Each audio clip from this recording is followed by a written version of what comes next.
Baik, selamat siang Bapak Ibu Guru ini. Kami dari kelompok 1 dan lebih tepatnya dari school 1. Sebelumnya kami ingin mengucapkan terima kasih banyak atas kesempatan kalian untuk kami mempresentasikan kelas produk yang telah kami buat selama kurang lebih 1 bulan dari bulan Oktober hingga bulan November, tepatnya hari ini tanggal 18 November tahun 2022 yang berjudul Pengenal Perubahan Limbah Plastik dan juga aksesorisnya. Dan sebelum itu kami akan memperkenalkan diri kami masing-masing. Dan nama saya Yogya dari nomor aku.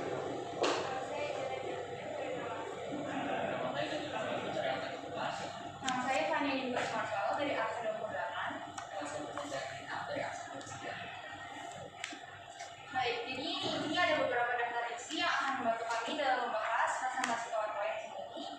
Yang pertama itu adalah latar belakang, yang kedua ada definisi, yang ketiga ada tujuan, yang keempat ada alat dan bahan, yang kelima ada harga pengeluaran atau anggaran dana, yang keenam ada perkiraan harga dari produk yang akan kami jual, yang ketujuh adalah langkah, yang kedelapan ada strategi pemasaran produk serta manfaat jalan, dan yang terakhir adalah kesimpulan. Baik, sekarang kita akan mulai dari yang pertama yaitu latar belakang. Oke, berdasarkan pengamatan yang kami lihat, saat ini banyak sekali masyarakat Indonesia, terutama generasi muda, yang sangat kurang dalam mengambil peranan penting mereka dalam memelihara lingkungan, terutama kepedulian mereka dalam memanfaatkan barang-barang plastik yang tidak berpakai, yang seharusnya itu bisa menjadi nilai atau manfaat yang lebih. Nah, jadi kami sebagai pelajar Indonesia yang paham serta mengerti untuk aplikasian kita dalam pendanggulangan. Jadi kita membuat salah satu ciri identik dari hari perayaan Natal, yaitu pohon Natal. Secara umum, pohon Natal merupakan salah satu hal yang terlintas di pikiran masyarakat Indonesia, terutama masyarakat yang menganut agama Kristen, di mana pohon Natal selalu ada di acara atau di dalam rangka acara tersebut. Dan kami juga melihat bahwa sampah plastik menjadi masalah utama yang masyarakat Indonesia sering lakukan dengan cara membuang sampah secara sembarangan, akhirnya itu bisa mengotori dan mencemari lingkungan kita sendiri. Dan jika kita tidak mengambil sikap atau bertindak, maka itu akan mencemari bumi kita sendiri dan mencemari lingkungan kita dan sehingga menjadi kotor. Oleh karena itu, kami memilih recycle sebagai pendaur-ulangan bahan-bahan plastik supaya bisa memanfaatkan botol-botol plastik untuk menjadi barang yang bermanfaat. Dan dalam rangka dekat ini juga, karena kita akan merayakan hari Natal tepatnya pada bulan Desember, jadi tidak ada salahnya jika kita membuat pohon Natal dari bahan plastik supaya masyarakat lain atau pelihat bisa mendaur ulang barang-barang tersebut atau barang-barang plastik dengan melakukan 3R, yaitu reuse, reduce, dan recycle. Sembari juga mengajak masyarakat untuk mengingat ciri khas atau ciri identik yang ada pada hari raya Natal. Baik, setelah ini saya persilahkan Saudara Andi untuk melanjutkan presentasi. Baik, sekarang lanjut ke bagian deskripsi. Agama Nasrani adalah salah satu dari agama yang diakui di Indonesia akan keberadaannya. Agama Nasrani sendiri memiliki perayaan Natal yang merupakan hari rayanya. Perayaan Natal memiliki beberapa ciri khas. Sebagai contoh, pohon Natal. Pohon Natal dipakai pada perayaan hari Natal adalah pohon cemara. Pohon cemara ini melambangkan hidup kekal. Mengapa? Karena pada umumnya ketika musim salju tiba, hampir semua pohon-pohon rontok daunnya, tetapi pohon cemara lah yang tidak rontok daunnya dan masih berwarna hijau. Dan selain itu, masih ada beberapa makna-makna yang terdapat pada hiasan-hiasan dari pohon Natal tersebut. Sebagai contoh, mengapa perayaan hari Natal identik dengan warna merah dan hijau? Ternyata warna merah dan hijau diambil dari tanaman koli, yang dimana tanaman koli sendiri memiliki daun berwarna hijau tua dan juga buah kecil berwarna merah cerah. Dan juga perayaan Natal ini juga menurut bangsa Seri kuno juga tanaman koli ini merupakan tanaman yang jaga. Sekarang saya silakan saudara untuk kami dalam agar lebih bijak dalam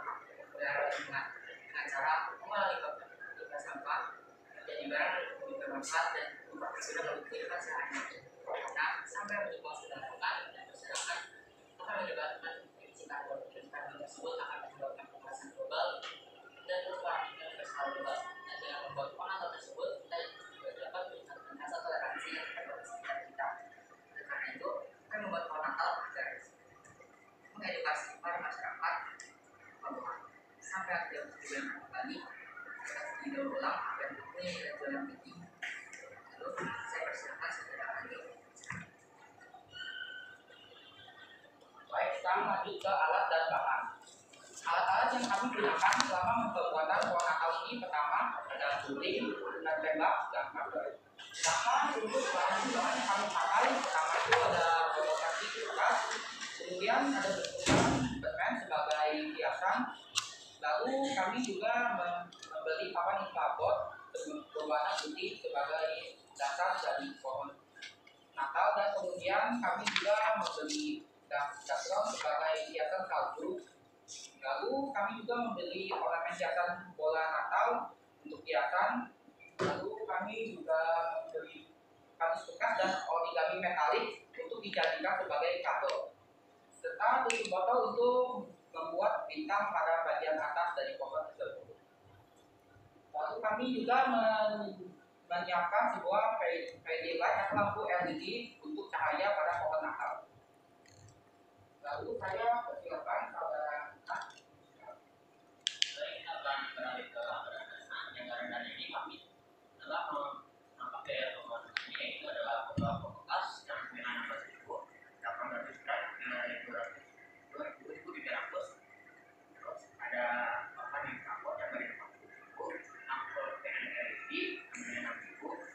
Terus ada permen untuk permen yang dari 10.000. Dan ada origami metalik yang memang saya menembak 3.200. Dan plastik gratis karena bahan yang kami telah ada di rumah. Dan kami mempunyai palet bekas dan ada palet bekas yang ini benar-benar gratis. Baik, kami aku akan menjelaskan dalam kita untuk menjelaskan ini. Terus ada terbuka perkiraan harga yang sudah kami buat adalah sekitar 250.000 karena faktor-faktor seperti tenaga kerja, waktu yang sudah kami lakukan yang cukup banyak sehingga menurut kami itu memiliki nilai jual tersendiri. Lalu Monata tersebut juga memiliki kreativitas dan bisa diikuti sehingga menurut kami Monata itu pantas dengan harga bersih.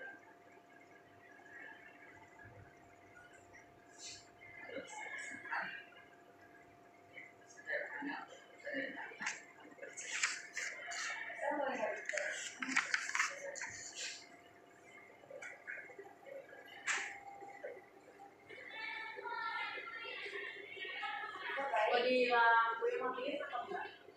Udah bisa dijelasin ke atau sekarang saya akan menjelaskan, saya dan saudara itu akan menjelaskan proses pembuatan pohon Natal.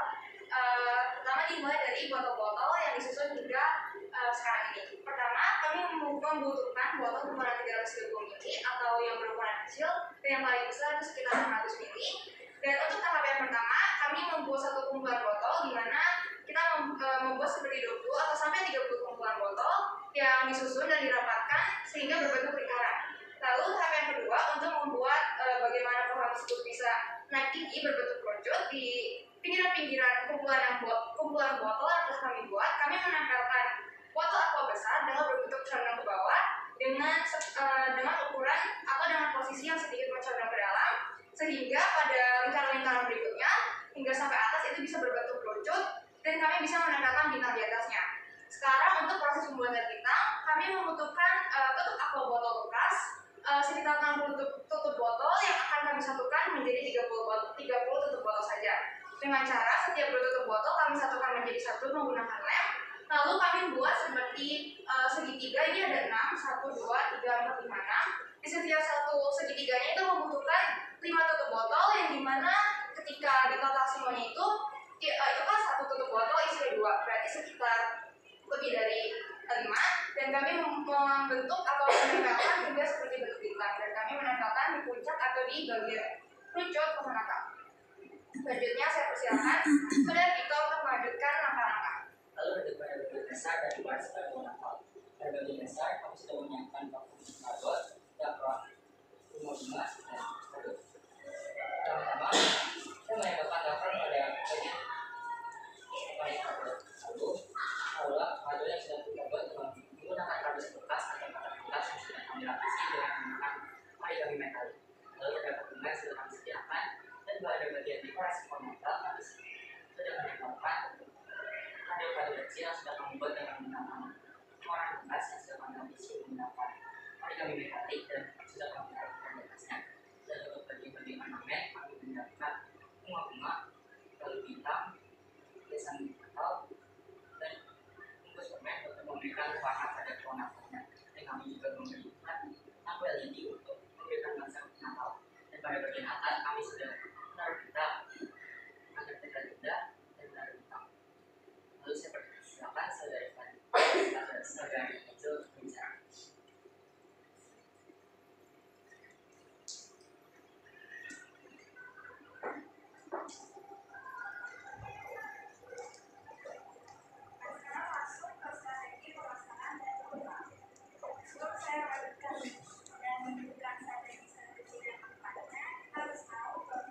Suaranya kenceng nak, suaranya kenceng. Untuk bagi pihak penjual atas upaya-upaya yang telah dikorbankan dalam proses pembuatan produk.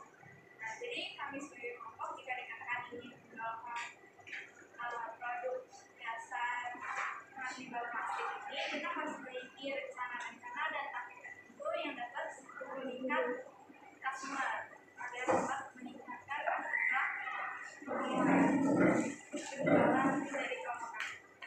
Jadi kami membuat lima strategi yang pertama ada 9 desain produk yang ini karena dapat menarik perhatian dari customer. Kedua, menjual produk yang tidak memiliki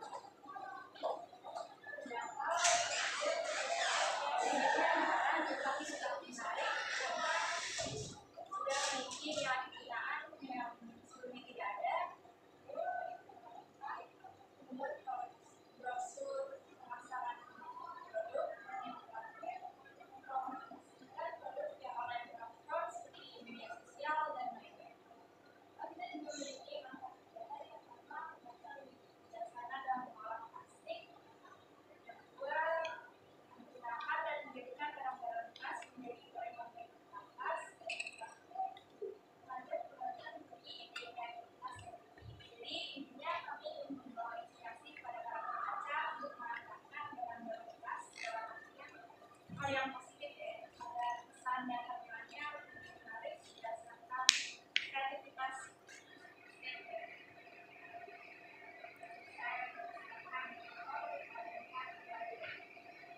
Lalu ini adalah beberapa versi proposal dari media sebelum dari kapasitas berarti sampai ke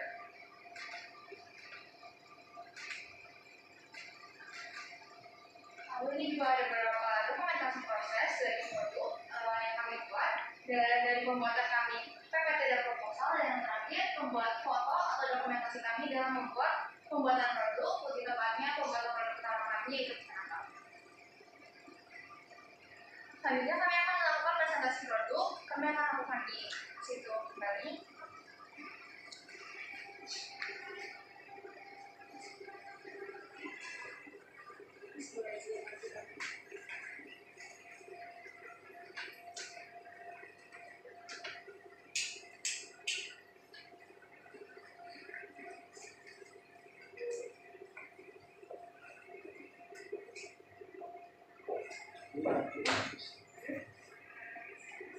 Lampunya tadi dililitkan ayah.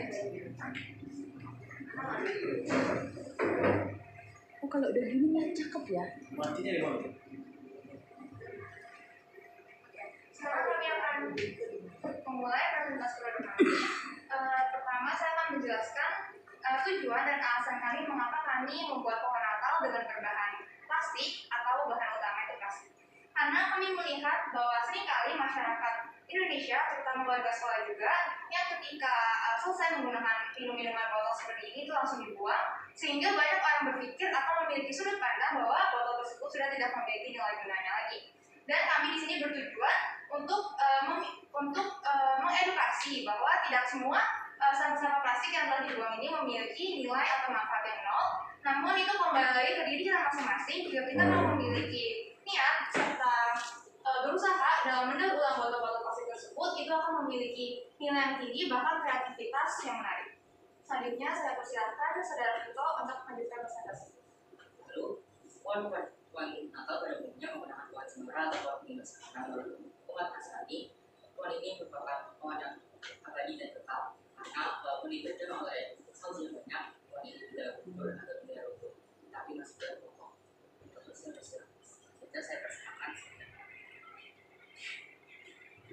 persilakan saudara Andi untuk berbicara. Baik, seperti yang dijelaskan sebelumnya, di bagian deskripsi terdapat beberapa makna yang terdapat pada ornamen-ornamen atau hiasan yang terdapat di pohon Natal. Sebagai contoh, terdapat lampu pada pohon Natal. Lampu itu melambangkan cahaya Tuhan, atau juga bisa mengingatkan kita kepada kehangatan cinta keluarga pada saat perayaan Natal. Dan kemudian yang kedua, ada juga bintang. Bintang biasa terletak di atas bagian pohon Natal. Ternyata bintang ini melambangkan bintang timur yang menuntun orang-orang Majus untuk dan para gembala-gembala untuk pergi ke tempat kelahiran Yesus di kota Betlehem. Dan saya persilakan saudara Ina untuk melanjutkan presentasi. Baik, bintang hiasan ini pasti ada hiasan yang ini namanya pohon Natal. Hiasan ini ada di setiap pohon Natal maupun di luar negeri maupun di Indonesia. Karena sebab itu, hiasan ini dapat dibuat melalui warna metalik maupun dengan yang dideteksi oleh kita. Tujuannya adalah untuk memantulkan cahaya dari pohon Natal atau dari lampu ruangan. Dan salah ini warna reflektif ini berfungsi agar tidak ada kegelapan yang mengikuti saat perayaan hari raya Natal dirayakan. Dan kita mempunyai bagian yang ini namanya pada Natal tersebut dilapisi dengan koran, lain dilapisi dengan origami yang metalik. Dan arti dari kado tersebut adalah hadiah pemberian dari orang Majus Timur ke Yerusalem karena kewajiban hadiah di sana. Berikutnya saya silakan saja Dejo untuk melanjutkan presentasinya. Terima kasih. Jadi pohon Natal juga mempunyai fakta unik tersendirinya yang mungkin saja tidak banyak orang yang tahu ya. Jadi dari sumber-sumber yang kami ambil dari internet, dari sekian banyaknya kami menemukan 3 fakta unik saja. Yang pertama, awalnya pohon Natal dilarang oleh gereja. Kenapa? Karena menurut seorang pakar, maksudnya jika salah penyebutan nama, ada Johann Conrad Danner yang mengkritik pohon tersebut sebagaimana anak-anak. Namun seiringnya waktu berjalan, pohon Natal diterima di area lingkungan gereja sebagai tradisi karena kritikan-kritikan tersebut tidak berpengaruh pada orang-orang. Mereka terus membawa pohon cemara ke rumah dan dihiaskan dengan kertas bunga sehingga pihak gereja mengalah dan dijadikan tradisi. Lalu yang kedua, ada di Amerika, kado Natal disimpan di bagian atas pohon Natal, bukan di bawah seperti zaman sekarang pada umumnya menaruh kado atau hadiah yang bisa dikatakan diberi oleh Santa Claus itu di bagian bawah pohonnya. Namun di Amerika mereka melakukannya di bagian atas pohon seperti yang ditampilkan ini. Nah, jadi kado itu tidak hanya berupa boneka atau mainan, tapi bisa juga mainan permen dan buah-buahan. Jadi kalau misalnya ada anak-anak yang ingin menginginkannya, bisa dapat dipetik dan diambil sendiri. Lalu fakta yang ketiga dan yang terakhir itu dulunya pohon Natal dipasang secara terbalik. Pohon terbalik dulunya sangat populer pada abad 17 hingga abad 18 oleh keluarga-keluarga di Jerman. Hasil daun dan ranting pohon berada di bagian atas dan akar pohon berada di bagian bawah. Baik, terima kasih sudah mendengarkan. Ini merupakan presentasi yang kami tunjukkan. Sekarang setelah ini kami akan mengambil kesimpulan di bagian meja sana dan setelah itu kami akan menarikan kalian dengan sebuah lagu Sidorang.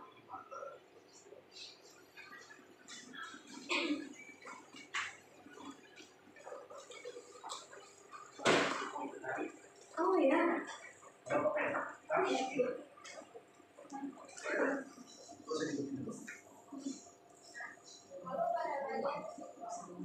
Suaranya dikencengin nak suaranya. Ya, kencangin suaranya. Jadi pada bagian keseluruhan terdiri dari